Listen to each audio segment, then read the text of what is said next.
नमस्कार दोस्तों, स्वागत करता हूं एक नई वीडियो के साथ। चैनल पे पहली बार विजिट किया है तो सब्सक्राइब कर लेना बेल आइकन के साथ, ताकि नेक्स्ट वीडियो का अपडेट आपको मिल सके। बजाज कंज्यूमर शेयर के अंदर न्यूज आई है और 20% का सर्किट देखने को मिला है। क्या बजाज कंज्यूमर शेयर में ये जो 20% की तेजी अब देखने को मिली न्यूज के बदौलत, क्या आगे ये इसको डाइजेस्ट कर पाएगा या ये तेजी खत्म हो जाएगी कुछ दिनों में? बजाज कंज्यूमर शेयर में क्या इस 20% की तेजी के बाद हमें एक नई इन्वेस्टमेंट करनी चाहिए? क्या कोई रिवर्सल आ चुका है? बजाज कंज्यूमर शेयर के अंदर क्या हमें आज एग्जिट कर देना चाहिए या फिर इसके बाद और तेजी नहीं देखने को मिलेगी तो हमें एग्जिट करना है?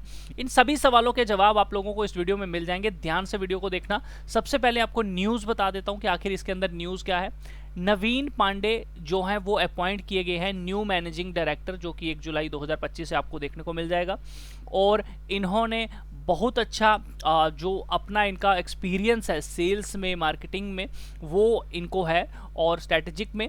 तो ये इसकी बदौलत हमें ये पॉजिटिविटी एक देखने को मिली है स्टॉक के अंदर। और भी बहुत सारी इंपॉर्टेंट अपडेट्स हैं, वो प्लीज़ आप आर्टिकल को ज़रूर रीड करिएगा, इंटरनेट के ऊपर मिल जाएगा आप लोगों को।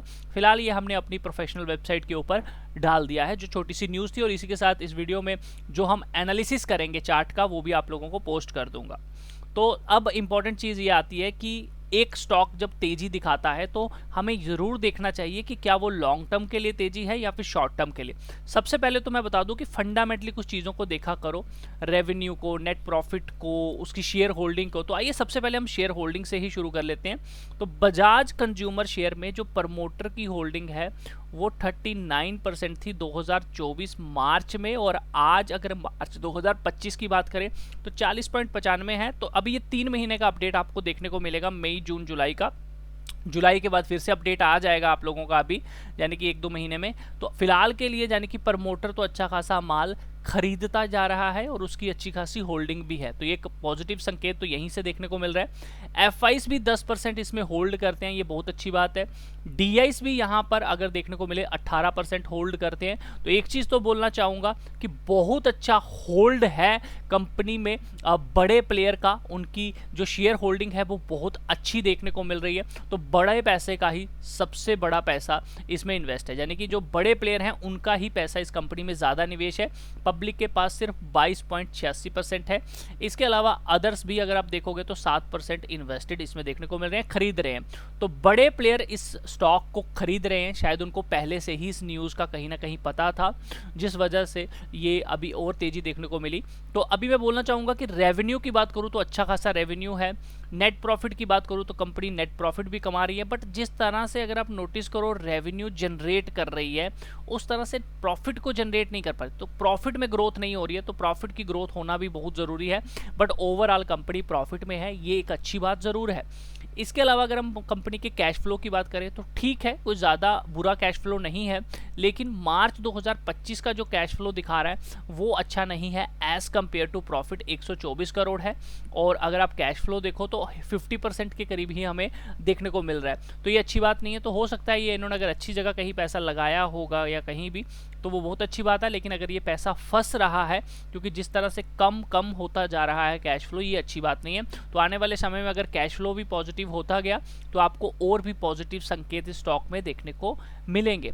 आइए थोड़ा सा कंपनी के कर्जे के बारे में बात कर लेते हैं। तो कंपनी के अगर कर्जे की बात करें तो डेप्ट टू इक्विटी रेशियो जो है वो 0 है। तो यानी कि कंपनी के ऊपर ना के बराबर कर्जा है। कंपनी अपने पैसे से ही काम कर रही है। तो आने वाले समय में ये कंपनी भैया खुद ही सर्वाइव कर सकती है अगर कोई अनसर्टनिटी आती है इस स्टॉक में तो, ठीक है।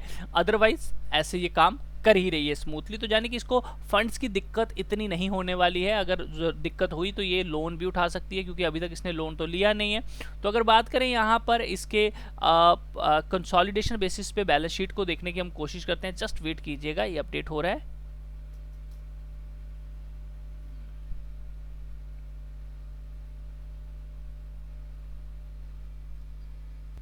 सो एज पर कंसोलिडेशन अगर आप नोटिस करो बहुत अच्छा रिजर्व है as compare to equity share capital. यहाँ पर कंपनी अपनी इक्विटी शेयर कैपिटल को वापस भी ले रही है, तो ये भी एक प्लस पॉइंट देखने को मिला। इसके अलावा रिजर्व एंड सरप्लस बहुत अच्छा मेंटेन करके रखा हुआ है, ये बहुत अच्छा प्लस पॉइंट हमें देखने को मिल रहा है। इसके अलावा कंपनी ने जो पेएबल करना है वो 49.92 करोड़ है, तो कुछ भी पेएबल वाला अमाउंट नहीं है, छोटा सा बिल्कुल अमाउंट है। इसके इफज में अगर हम बात करें कि कंपनी के पास आने वाला क्या है, तो यहाँ पर सबसे पहले तो मैं बोलना चाहूँगा 340 करोड़ की इन्वेस्टमेंट है, यानी कि किसी न किसी प्रोजेक्ट के ऊपर इन्वेस्टमेंट है जिसका प्रॉफिट देखने को मिलेगा आने वाले समय में। ट्रेड रिसीवेबल, इनको भी पैसा आने वाला है वेंडर से जो कि इनको मिल जाएगा। कैश एंड इक्विवेलेंट देखिए 112 करोड़ का है, तो ओवरऑल बैलेंस शीट अच्छी है। कैश रिच कंपनी है, कोई दिक्कत वाली बात नहीं है, लेकिन अगर जैसे जैसे आने वाले समय में अगर इसका कैश फ्लो भी पॉजिटिव होता है, इसके ऊपर आपको मतलब कुछ चीज़ें होती है जिसके ऊपर ना नज़र रखनी। ओके तो है सारा कुछ, लेकिन और अच्छा कैसे होगा जब ये ऑपरेटिंग एक्टिविटी में ज़्यादा प्लस आना शुरू हो जाएगा। इसके अलावा क्या हो जाएगा, नेट प्रॉफिट थोड़ा सा इंक्रीज हो, मतलब कि कुछ ऐसे चलना चाहिए इस तरह से, है ना। इस तरह से जब चलना शुरू हो जाएगा ना, तो ये बहुत अच्छा पैटर्न बन जाएगा रेवेन्यू के साथ साथ, तो फिर और भी अच्छी तेजी आपको और ज्यादा देखने को मिलेगी। अभी तो ओके ही है, यानी कि और अच्छा करने के लिए ये 2 पॉइंट आपको ध्यान रखने हैं, ठीक है ना। तो इन चीज़ों के ऊपर ध्यान रखिएगा। बाकी ओवरऑल मैं आप लोगों को एक चीज़ बोलना चाहूँगा कि फंडामेंटली तो ओके है, लेकिन एज पर टेक्निकल लेवल कुछ अच्छा देखने को नहीं मिल रहा है। लेकिन जिस तरह से ये इसने तेजी जो है वो बनाई है, इस तेजी की शुरुआत अगर मैं बात करूं कि भैया कहां खत्म होगी या कहां तक चला जाएगा, अगर एकदम से चलता जाएगा तो आप 284 का टारगेट ले सकते हो, ठीक है। लेकिन एक ध्यान रखना, वो कंफर्मेशन के साथ टारगेट नहीं है। कंफर्म टारगेट कब मिल जाएगा आपको, जैसे वीकली का चार्ट लगाया तो ध्यान रखना 180 का जो लेवल है ना, ये बहुत इंपॉर्टेंट जोन था। 180 से 156 का जोन जो था वो कंसोलिडेशन जोन था। अगर आप नोटिस करो तो देखो यहाँ पर क्या हुआ है, ये इस तरह का एक ब्रेकआउट आया हुआ है। तो अभी क्या होना चाहिए, इसको रीटेस्ट करने के लिए 180 तक आना चाहिए। काइंडली मैं एक बार बोलना चाहूंगा, 180 तक अगर ये आता है एंड यहाँ से दोबारा ऊपर की तरफ चलता है, तो आप यहाँ पे वन डे के बेसिस पे ट्रेंड लाइन को ड्रॉ करो। जैसे यहाँ पे ब्रेकआउट आया वैसे ही यहाँ पर भी एक ब्रेकआउट आएगा और ये आपको 284, तो यहाँ पे कंफर्मेशन जो है ना वो आपकी 80% 70% चांस हो जाएंगे कि आपको मिल जाएगा। अभी जिस तरह से चला है यहाँ पे किसी की एंट्री हुई नहीं है, जिसने एंट्री करनी थी वो नीचे कर चुका है, तो वो यहाँ पर एग्जिट भी कर सकता है, यहाँ तो यहीं से ऊपर ले जा सकता है। तो इंपॉर्टेंट चीज मैं आप लोगों को फिर से बोलता हूँ, वीकली बेसिस पे या तो ये इसको रीटेस्ट करे या अब कुछ समय के लिए 180 के ऊपर सस्टेन करने के बाद ऊपर निकलता है तो वो बहुत अच्छा रहेगा हमारे लिए। डायरेक्ट चला गया ट्रैप होने वाली बात हो जाएगी। लेकिन जो लोग डायरेक्ट एंट्री पसंद करते हैं, जैसे कि फंडामेंटली अच्छा है, तो आप 180 का भी स्टॉप लॉस लगा सकते हो, आप 156 का भी स्टॉप लॉस लगा सकते हो। तो इस लेवल पे मैं रिकमेंड तो नहीं करूंगा किसी को कि आप लीजिए, और ना मैं खुद लेना पसंद करूंगा। आई बिलीव दैट जो बाइंग होनी थी वो इस लेवल पे हो चुकी है, जिन्होंने खरीदना था वो इस रेंज में खरीद चुके हैं। अब अगर यहाँ से इसको चलना है या तो डायरेक्ट 284 या फिर रीटेस्ट करे, ताकि इन लोगों की जो बाइंग है उसमें कितनी पावर है वो रीटेस्ट पे हमें पता, तो बेटर होगा इसको सस्टेन होने दीजिए कुछ दिन, जल्दी ना करें। लेकिन फंडामेंटली अच्छी कंपनी है तो आप 10 से 20% अभी लगा सकते हैं। 80% कैपिटल बचा के रखिए, किसी एक अच्छे लेवल पे आने दीजिए 180 तक, और यहाँ पे ब्रेकआउट आता है तो खरीद लीजिए। बाकी ओवरऑल तो हमें पता है अच्छा है, तो ठीक है। अगर हमें लगता है बहुत जल्दी भाग जाएगा तो 10-20% लेते हैं, ज़्यादा लेने की ज़रूरत ही क्या है। तो अगर आप ध्यान दोगे तो ये भी एक रेजिस्टेंस लेवल है, फिलहाल इसके पास ये पहुँच भी चुका है।